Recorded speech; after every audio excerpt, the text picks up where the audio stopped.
Dilansir dari Kompas, 16 Mei 2024. Akibat Sungai Mahakam meluap, airnya mengenangi 5 kecamatan di Kabupaten Mahakam Ulu, Kalimantan Timur. Ribuan warga terisolasi di rumah dan bertahan dengan makanan tersisa. Kepala Pelaksana Badan Penanggulangan Bencana Daerah Kabupaten Mahakam Ulu, Agus Darmawan mengatakan, air mulai naik pada 13 Mei 2024 di Kecamatan Long Apari, salah satu wilayah hulu Sungai Mahakam. Banjir kemudian meluas ke wilayah di sekitarnya.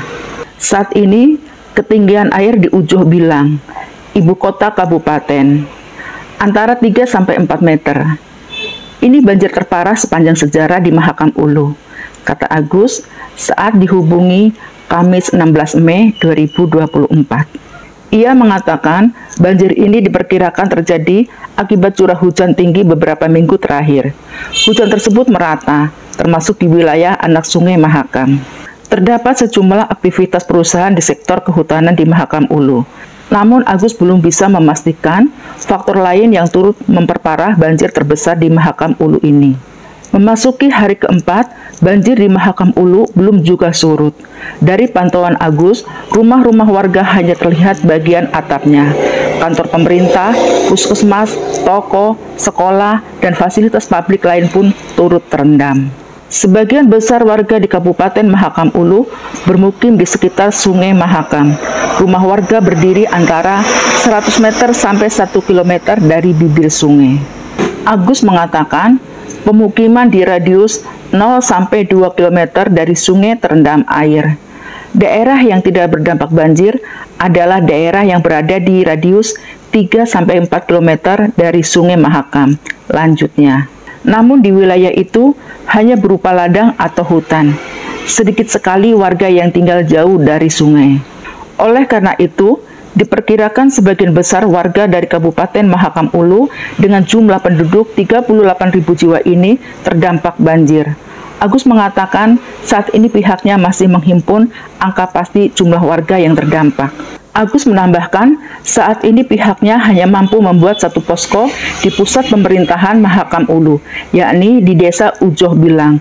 Warga lansia, ibu hamil, dan anak-anak dievakuasi ke posko ini.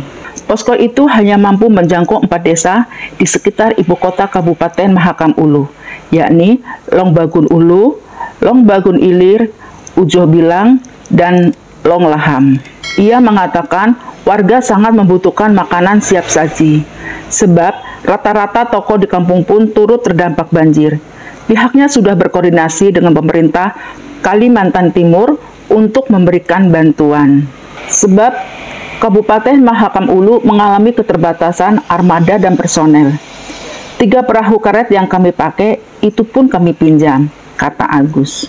Ia mengatakan saat ini arus Sungai Mahakam sangat deras dan berbahaya untuk dilalui.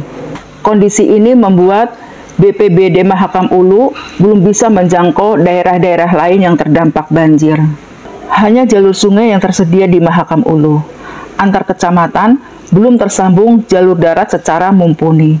Beberapa jalan yang sudah ada hanya berupa lahan yang baru dibuka. Kami akan ke Kecamatan Long Apari dan Long Pahangai, kecamatan paling ujung setelah arus sungai aman, katanya. Di Long Apari, banjir melanda desa Long Tuyok.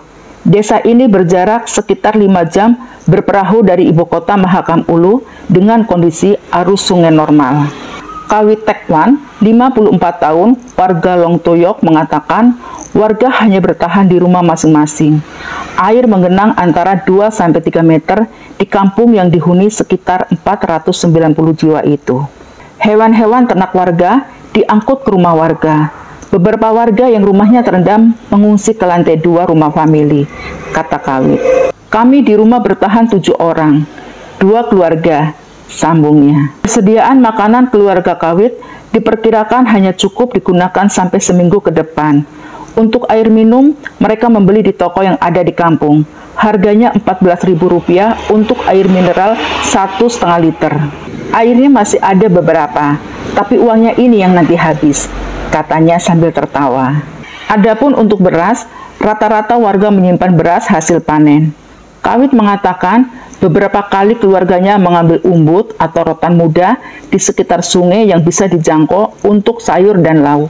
Menurut Kawit, warga khawatir kondisi listrik di kampung. Mereka mengandalkan genset yang butuh 60 liter solar setiap 24 jam. Sekarang tersisa 20 liter solar saja. Nanti untuk komunikasi sulit kalau tidak ada listrik, ujarnya. Ikuti beritanya agar dapat kabar selanjutnya.